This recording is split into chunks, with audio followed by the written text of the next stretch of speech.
everybody, welcome back to my channel. My name is Ali. Today I'm going to be showing you guys how to cook spaghetti. It's not your traditional spaghetti, but it's a very delicious recipe that I learned from my mother-in-law. You guys are going to need 2.5 cups of water, 3 tomatoes, a piece of onion, knorr Suiza, the chicken flavor, salt, 6 pieces of the American cheese, and your pasta of choice. Today I chose to do with the spaghetti. This one you guys are gonna have to cook it according to the packaging because it might vary depending on what kind of pasta you guys want to use. I already went ahead and I cooked my pasta so it's ready to go. I have my skillet already on medium heat. We need to add some oil to it. We're gonna use some oil on our skillet. We're gonna cover the whole bottom of the skillet. The oil is just used for in this pasta because we're gonna saute it with the pasta. So that's nice and hot. I'm gonna grab my spaghetti and I'm gonna dump it in here.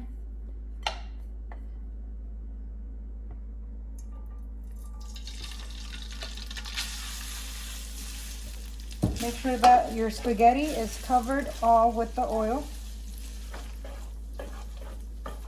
Stir it in.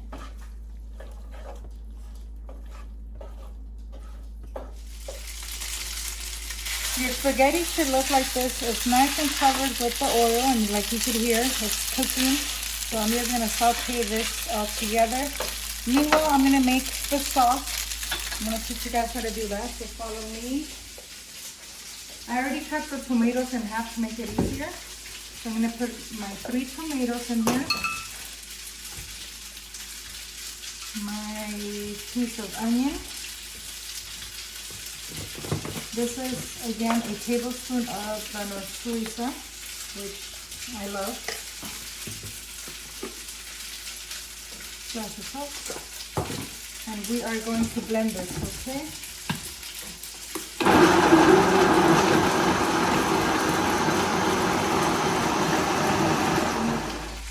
We are going to pour our sauce into the spaghetti. Stir it in as you're going. Make sure all the spaghetti is nice and covered. Okay. We're gonna let this boil, and afterwards I'm gonna show you guys why we need the American cheese. You guys could cover it up. Our spaghetti is boiling. Right now, this is when we're gonna add our American cheese. Depending if you want it nice and cheesy, if you want it cheesier, you could add more cheese. I started off with 6 pieces, but now that I'm looking at it, I think I might want a couple more. So I'm adding 3 more to the recipe. We're gonna cover this up and let the cheese melt. We're gonna cover it up for another 5 minutes and then we'll see what that looks like, okay guys? We're gonna check on our spaghetti. It looks like it's all done and it smells delicious. I wanted to thank you guys for watching and watching my channel. Hopefully you guys are learning from my recipes. I am having a blast making them for you guys. Thank you very much. This is what the final looks like. Now we're gonna give it a try. Provecho.